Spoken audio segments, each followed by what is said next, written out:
It's February, winter in Toronto. We just had our second major snowfall this week. I'm getting tired of this. Look at it. Winter wonderland. Can't wait for spring.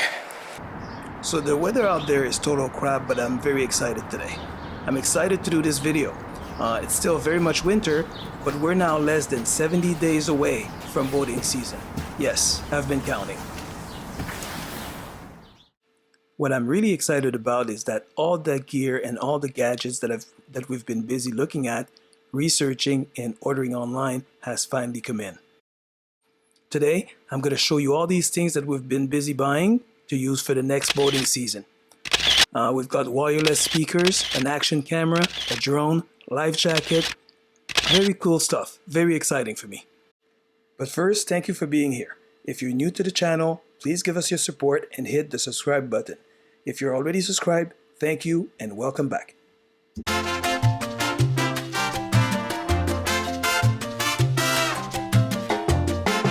Also, make sure you stick around till the end, because I'll also share with you the 3 most important things for us to bring on our boating trips. Let's start with the Sony SRX XB30 wireless Bluetooth speakers.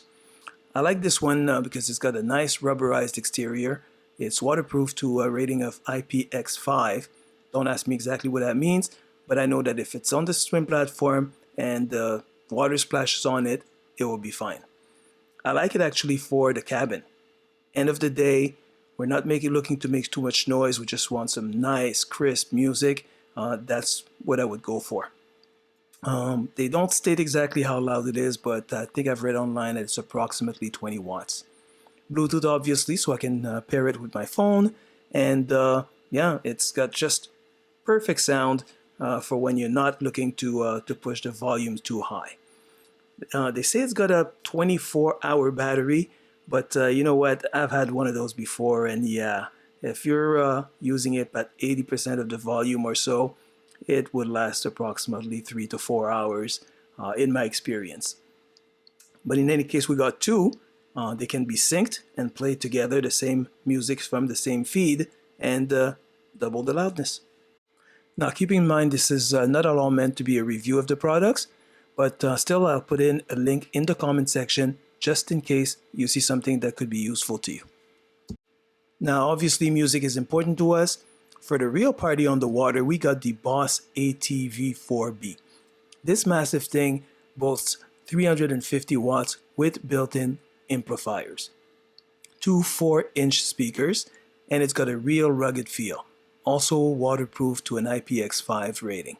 Its home, it's really going to be the cockpit. So when we get to the beach, we get to the sandbar, when we raft up with other boats, this is where we're really going to use this. And yeah, we're going to blast the music up. It came with a whole bunch of accessories, some Velcro straps, some heavy-duty zip ties, so it can be mounted in any kind of position and places on the boat. It's got Bluetooth, obviously, but it also has a very long aux cord, just in case you're feeling that your connection is not the best or other people are using up some bandwidth, I guess, so that can be used as well. But most importantly, it comes with a 12-volt power source cord, so that there's no battery, there's no chance of losing power or anything like that. You just plug it in and you're good to go. So for those with the smaller boats like me and don't have the regular 110, this is huge. The reviews online are just so I guess we'll see in the spring how well it performs. I'll make sure to let you know. Next up is the Safari 5D action camera made by Optex. It's very similar to the GoPro, but at a fraction of the price. It came with a whole bunch of accessories similar to the GoPro, and that allows me to use everything I had for my old GoPro with this camera as well. It shoots 4K video at 30 frames per second, 90 minutes of recording in 4K, and important to me, it's got LCD screens on both sides. It also has a Sony sensor, so hopefully that will help with great image quality. So far, from my little bit of testing, the microphone is not amazing, and one of the major issues that I had read about online has been confirmed. The app is terrible. That being said, at under $100, I was not expecting all that much, so you know what? I'm hoping that it will still do the trick, and if not, then maybe I'll go back to GoPro. On to the Drone Pro, or really a no-name camera picked up from Amazon that took literally 8 weeks to come in from China. I'm not, again, looking for very much from it. This is going to be my first time flying a drone, so I wanted to get the absolute cheapest thing that I could try my hand on with the risk of losing it in the water. It has supposedly a 1080p camera, altitude control, multiple flight modes, but it came with one-page instruction sheet, so really it doesn't say very much other than how to plug it in to charge the battery. So I don't know very much, and I'll have to find out, and probably at my own expense, basically crashing it into a tree or losing it in the water. But we'll see. Once again, it was super cheap. I believe $55, so definitely not the same loss as if it was a DJI or something like that. So if anyone has a suggestion as to what my upgrade should be from that, once I kind of know what I'm doing, let me know in the comments. I'd love to find something that is maybe a bit less expensive than the DJI, but that offers somewhat of a decent quality of image and reliable flight. So let me know in the comments. I don't know if you're like me, but I can't start the day properly if I don't have a good coffee. So the first thing I noticed when we spent the night on board is that I didn't have coffee. I didn't have a way to make coffee. So it meant either leaving the marina, driving to the nearest coffee shop and back, or ordering my Starbucks to be delivered. And yeah, one way or another, it meant a grumpy first couple of hours for my day. So I found my solution online. Like I said, all my accessories have to be 12 volts so that I can plug them in on the boat while I don't have a 110 power. So I found this on Amazon. Again, not a very expensive purchase, and seems to do the trick. It says that it's high quality food grade scratch resistant stainless steel and 100% BPA free. It has a digital temperature display, and it's supposed to be able to boil water in approximately 16 minutes.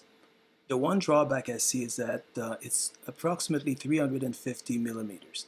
That's not even enough for 2 cups. So I guess I'll have to make mine, and Vic will have to wait for hers.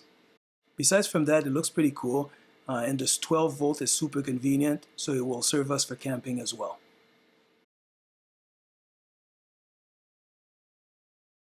So another thing we got was a new dry bag. So we got this again from Amazon, low cost, 30 bucks for 20-liter dry bag from Artisol. It's IP66 waterproof level PVC. Again, if somebody can explain the different ratings, I would be so grateful. It's not waterproof to the point where you can dunk it in water, but if you're on a kayak, if it's on the swim platform, if it just drops in the water, you're fine. Your contents are fine, it will not be wet. The one thing that is not waterproof though is that little pocket in the front. There's a zippered pocket, not sure what you're supposed to put there, but that is not waterproof. They say that in addition to being waterproof, if you seal it with air inside, it will even float.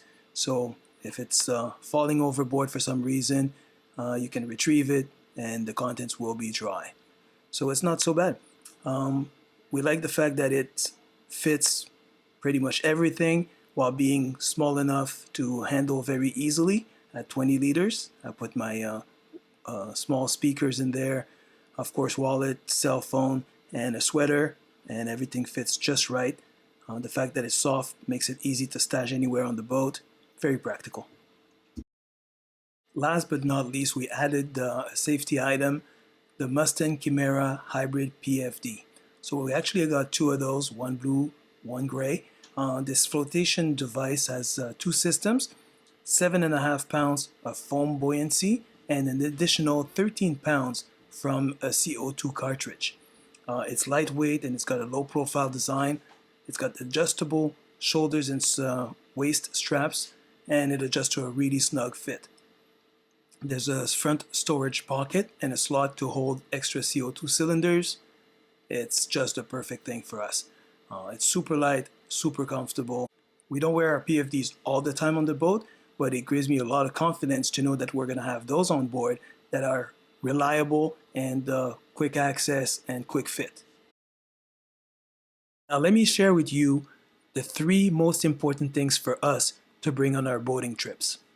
First of all, we need music. We have waterproof speakers, a large one for the cockpit and the small Sonys for the cabin. Next is coolers. We bring as many as we can fit. We have one for just ice, one for just drinks, one for just the snacks. Number 3 is our dry bag, essential to keep phone, wallet, and camera nice and dry when not in use. I'm already looking forward to the next video. Next time around, I'm going to talk about how to get started if you're considering boat ownership. If you're thinking about buying your first boat, look out for that next video. Now, if you had fun watching this, please like our video. Also, subscribe to the channel and share with a friend. We very much appreciate it.